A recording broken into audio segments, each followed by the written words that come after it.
स्वागत है आपका फास्ट समाचार पे। मैं मणिका शर्मा आपके सामने। आज फास्ट समाचार पे हम आपको मिलवाने जा रहे हैं शिवपुरी की डिप्टी कलेक्टर पल्लवी वैद्य से।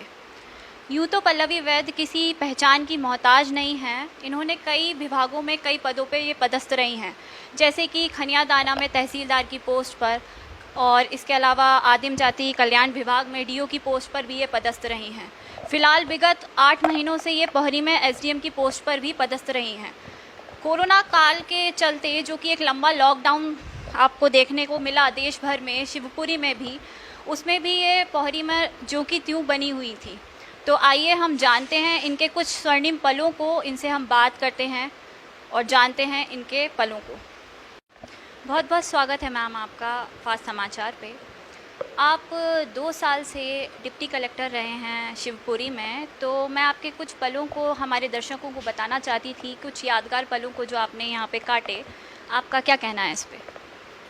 मैं पोस्टिंग मेरी यहाँ पे जब जॉइनिंग हुई थी तो अप्रैल 2018 में मैं यहाँ आई थी और उसके बाद हमने यहाँ पे विधानसभा चुनाव करवाया, जो एक बहुत बड़ा लर्निंग एक्सपीरियंस था। उसके बाद हम लोग वापस एकेडमी गए ट्रेनिंग के लिए। उसके बाद जब वापस आए तो लोकसभा इलेक्शंस थे, तो वो भी एक बहुत बड़ा लर्निंग एक्सपीरियंस था, बिकॉज़ दोनों चुनाव जो होते हैं बहुत डिफरेंट होते हैं। प्रोसेस वाइज तो बहुत कुछ सिमिलर होता है, लेकिन ग्राउंड पे चीज़ें बहुत अलग होती हैं। तो वो चीज़ें देखने को मिली यहाँ पे। और जब ट्रेनिंग के दौरान तहसीलदार खनियादाना के रूप में काम किया, वो भी एक बहुत अच्छा अनुभव था। बहुत अच्छी टीम है यहाँ पे काम करने के लिए। दूसरा, उसके बाद आदिम जाति कल्याण विभाग का जो मुझे डीओटीडब्ल्यू का चार्ज मिला, उसमें एक बहुत बड़ा लर्निंग एक्सपीरियंस था, क्योंकि ये जो भी लर्निंग्स हमारी होती हैं एकेडमी में या जो भी हम लोगों के होता है, उसमें ये ट्राइबल वाला काम बहुत कोर का नहीं होता, हमारा रेवेन्यू का काम ज़्यादातर होता है। तो एक नया काम सीखने का मौका मिला, बहुत अच्छा लगा। बच्चों से बहुत कनेक्ट बना, क्योंकि ट्राइबल हॉस्टल्स में मैं बहुत इंस्पेक्शन करती थी, तो वहाँ बच्चों की जो समस्याएं हैं, चाहे गर्ल्स हों चाहे बॉयज़ हो, दोनों हॉस्टल्स में, तो वो एक बच्चों के साथ बहुत कनेक्ट बना। मेरा ये भी रहता है कि बच्चों के साथ कनेक्शन मेरा जल्दी बनता है और मैं कंफर्टेबल भी बहुत रहती हूँ। तो वो भी एक चीज़ बहुत बहुत अच्छा अनुभव था ट्राइबल में भी काम करने का। उसके बाद कलेक्टर मैडम ने मुझे यहाँ पोहरी एसडीएम के रूप में चार्ज देके यहाँ भेजा। वो भी कार्यकाल जो है मुझे बहुत अच्छा लगा, क्योंकि एक बहुत अच्छी टीम हमारे साथ थी। इन टर्म्स ऑफ तहसीलदार, हमारे सारे तहसीलदार बहुत बहुत कोऑपरेटिव, बहुत सपोर्टिव रहे।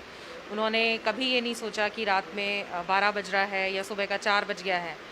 लेकिन जब तक हम काम करते थे, पूरी टीम काम करती थी, चाहे वो सुबह के 4 बज रहे हों या रात भर से काम करते हुए सुबह के 4 भी बज जाते थे। लेकिन कभी ये नहीं हुआ कि नींद आ रही है या कुछ इस तरह से कोई बहाना हो। सब लोगों ने बिल्कुल मिल के काम किया और मिलजुल के एक कार्यकाल रहा, बहुत अच्छा रहा। अब उसके बाद में पोहरी में कोरोना के टाइम पे भी बहुत बहुत सपोर्ट मिला, जनता का भी बहुत स्नेह मिला, बहुत प्यार मिला और बहुत कोऑपरेशन उन्होंने किया कोरोना के टाइम पे भी, कि जैसे हम लोग उनको इंस्ट्रक्शंस देते गए, जिस जिस तरह से हमें इंस्ट्रक्शंस मिलते गए कि अब लॉकडाउन करना है, सेकेंड लॉकडाउन, थर्ड लॉकडाउन, तो जनता ने भी अच्छा कोऑपरेट किया और एक अच्छा अनुभव रहा। एक बहुत अच्छी मीठी यादों के साथ मैं यहाँ से जा रही हूँ और सभी को मैं शुभकामनाएं देना चाहती हूँ इस बारे में।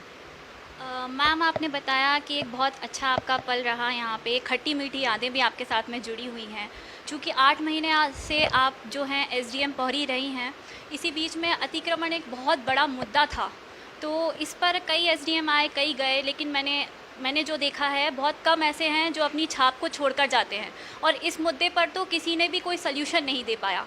इस पर आपका क्या कहना है? सबसे पहली बात तो ये है कि ये सरकार की ड्राइव थी, तो सरकार की तरफ से पूरा सपोर्ट था कि आप लोगों को जो सरकारी भूमि है वो हमें मुक्त करानी थी, अतिक्रमण मुक्त करानी थी।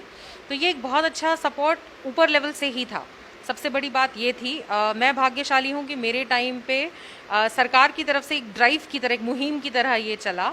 चाहे फिर वो शुद्ध के लिए युद्ध हो या अतिक्रमण विरोधी अभियान हो, वो एक अभियान के तौर पर ऊपर के लेवल से ही चला, तो हमें ज़्यादा दिक्कत नहीं आई। और उसके बाद एक जो टीम थी हमारी, तहसीलदार, पटवारी, आरआई, सब लोगों की, उन्होंने उसमें पूरा सहयोग किया और उसके बाद ही हम ये कर पाए, क्योंकि सिंगल हैंडेडली मुझे नहीं लगता कि कोई एसडीएम बिना टीम के या बिना पुलिस के कोऑर्डिनेशन के हम कोई भी अतिक्रमण हटा सकते हैं, नहीं हटा सकते। इट्स अ टीम वर्क, और वो भी हमारी सिर्फ राजस्व की टीम नहीं, उसके लिए हमें पुलिस भी चाहिए, होमगार्ड्स भी चाहिए, सभी लोगों का सहयोग चाहिए। तो एक बहुत अच्छा सौभाग्य ये रहा कि इस समय पुलिस के साथ में बहुत अच्छा कोऑर्डिनेशन रहा। एसडीओपी साहब को जब भी फ़ोन किया वो स्वयं ही आ जाते थे, और मतलब उनसे भी मैंने बहुत सारी चीज़ें सीखी हैं एसडीओपी साहब से। और टीआई थी हमारी, जो डीएसपी के रूप में, हमारे टीआई के रूप में यहाँ पे पदस्थ थी कीर्ति, तो उन्हें भी जब भी कॉल किया तो वो पूरे दल बल के साथ हमारे साथ में खड़े रहे। उससे हमें एक बहुत बड़ा संबल मिलता है, चाहे हम हो चाहे हमारी राजस्व की टीम हो। पुलिस जब हमारे साथ खड़ी रहती है और हमारे साथ कंधे से कंधा मिला के उस एक जो सरकार की एक पवित्र मंशा है उसको पूरा करने के लिए आगे आती है, तो बहुत संबल उससे हमें मिलता है, बहुत बहुत मोटिवेशन होता है उससे। तो वो बहुत अच्छा रहा। मैम, आपके कार्यकाल में देखने के लिए मिला कि आपने मानवता के ऊपर एक बहुत बड़ी मिसाल पेश की है, जिसमें आपकी मानवीयता का जो चेहरा है वो हमारी जनता के सामने आया है। जिसमें एक छात्रावास भटनावर में एक आंदोलन जो छात्राओं द्वारा किया गया था, उसमें आपने उसे सुलझाया ही नहीं, आप उनके साथ में बैठकर भोजन भी कर आई। इस पर आप हमारे दर्शकों को क्या बताना चाहती हैं? मैं ये यही नहीं किया था मैंने, ये मैं जब ट्राइबल के चार्ज में थी तो मैं वहाँ पे शिवपुरी के हॉस्टल्स में भी मैं यही करती थी कि मैं सरप्राइज़ किसी भी हॉस्टल में कभी भी चली जाती थी फॉर लंच और या डिनर के लिए या ब्रेकफास्ट के लिए। मुझे ऐसा लगता है कि यदि उस चार्ज में रहते हुए अगर हम इस तरह से सरप्राइज़ इंस्पेक्शन करते हैं तो डेफिनेटली क्वालिटी इम्प्रूव होता है। और मेरा ये मानना था कि जो खाना अभी प्रेजेंट में बच्चों को मिल रहा है, अगर मेरे जाने से और मेरे बच्चों के साथ में वहाँ पे खाना मतलब साथ उनके खाने से 20% 30% भी उनके खाने की क्वालिटी इम्प्रूव होती है और उनकी व्यवस्थाओं में थोड़ा इम्प्रूवमेंट आता है, तो ये मेरे लिए बहुत बड़ा अचीवमेंट है। तो ये मैंने वहाँ शुरू किया था, वो चीज़ मैंने यहाँ कंटिन्यू की। तो भटनावर की बच्चियों के साथ में खाना खाना मतलब वो मेरे लिए एक रूटीन वर्क था। मेरे घर पे खाना नहीं बनता था, मतलब मैं क्योंकि अकेली रहती थी, तो कई बार घर पे खाना नहीं बनता था, महीनों खाना नहीं बना, क्योंकि मैं बच्चों के साथ ही जाके खाना खा लेती थी। सो ये वो रूटीन था शिवपुरी का जो यहाँ भी मैंने कंटिन्यू रखा था। मैम, हमारे दर्शक ये जानना चाहते हैं कि आपने डिप्टी कलेक्टर बनना चूज़ किया। आप देख रहे हैं जिस प्रकार से डिफरेंट फील्ड्स अवेलेबल हैं, जैसे कि मेडिकल हो गई ये लाइन, इंजीनियरिंग लाइन है, तो इसमें आपने एक कलेक्टर की पोस्ट, एक एडमिनिस्ट्रेटिव सेक्टर में आने का चॉइस लिया। ये आपको प्रेरणा कहाँ से मिली?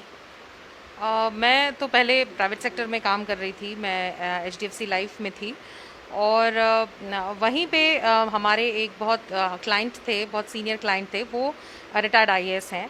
तो उन्होंने मुझे कहा कि the qualities you have you should pursue administration. So मैंने कहा कि सर मैं तो बायोलॉजी स्टूडेंट हूँ, मैं कैसे ये एग्ज़ाम दे दूँ? तो ही सेड नहीं। और फिर मेरे टीचर हैं जिन्होंने मुझे जूलॉजी पढ़ाई है, तो मैं उनको एमएससी का रिज़ल्ट बताने गई थी, तो उन्होंने भी मुझसे कहा कि तुम्हें ये करना चाहिए, तुम कर सकती हो। उन्होंने और उनकी वाइफ ने जब मुझसे ये कहा, और उन्होंने मुझे बहुत एनकरेज किया, उन्होंने कहा बस तुम तैयारी करना शुरू करो, सोचो मत कुछ भी, हम लोग हैं सपोर्ट करने के लिए। तो वो एक मोटिवेटिंग फैक्टर था। फिर जॉब छोड़ी और वहाँ पे तैयारी की। मैम, जैसा कि हम सब जानते हैं कि अगर शिक्षा की बात की जाए या एजुकेशन सेक्टर की बात की जाए, तो प्रेजेंट जनरेशन में अब एक लड़का और एक लड़की में कोई भेदभाव नहीं किया जा रहा है। और आप हों या मैं हूँ, चूँकि मैं भी एक लड़की हूँ, तो अगर मैं आपकी बात करूँ तो आप एक बहुत बड़ा मिसाल हैं। आप एक रोल मॉडल की तरह हमारी लड़कियों के लिए एक्ट कर रहे हैं। तो मैं ये चाहती हूँ कि फास्ट समाचार के माध्यम से आप हमारी पोहरी की लड़कियाँ, हमारी शिवपुरी ज़िले की लड़कियाँ, हमारे देश की लड़कियों को कोई संदेश दें कि उन्हें अपनी ज़िंदगी में कैसे निर्णयों को लेना चाहिए और कैसे आगे बढ़ना चाहिए। मैं बस यही कहूँगी कि जैसे आपने कहा कि अभी बहुत डिस्क्रिमिनेशन नहीं है, बट वो बात सही है, लेकिन कई जगहों पर अभी भी डिस्क्रिमिनेशन है। लड़कों को अच्छे स्कूल में पढ़ाया जाता है, घर के लड़कियों को उतना अच्छा स्कूल नहीं भेजा जाता है। ये चीज़ हमें ख़त्म करनी होगी, और मुझे ये लगता है कि हम महिलाओं को, लड़कियों को अपने हालात बेहतर करने के लिए हमें लड़ाई लड़ते रहनी चाहिए। हम उस लड़ाई में हार सकते हैं, लेकिन हमें हार नहीं माननी चाहिए, क्योंकि हार जाने की रेमेडी है। आप हार गए हो, आप लर्निंग्स लेके उससे एक बेटर परफॉर्मेंस आप बाद में दे सकते हो, लेकिन हार मान लेने की फिर कोई रेमेडी नहीं है। तो हमें हार नहीं मानना है, हमें अपने हालात बेहतर करने के लिए, अपने आप को एजुकेट करने के लिए हमें आगे बढ़ते रहना चाहिए और निरंतर अपना संघर्ष जारी रखना चाहिए और किसी भी तरह के अन्याय को सहन नहीं करना चाहिए। क्योंकि जैसा गीता का भी संदेश है कि अन्याय करने वाले से ज़्यादा बड़ा दोषी वो है जो अन्याय को सहन कर लेता है। तो अन्याय को हमें सहन नहीं करना है, उसके खिलाफ आवाज़ तो उठानी ही है और साथ में अपना संघर्ष हमेशा जारी रखना है और हार कभी नहीं माननी है। बस यही सब। बहुत बहुत धन्यवाद। तो ये थी हमारे साथ में एसडीएम पोहरी पल्लवी वैद्य, जो कि डिप्टी कलेक्टर शिवपुरी रह चुकी हैं और अब इनका ट्रांसफ़र शिवपुरी से राजगढ़ हो गया है। फास्ट समाचार की टीम इनके उज्जवल भविष्य के लिए कामना करती है।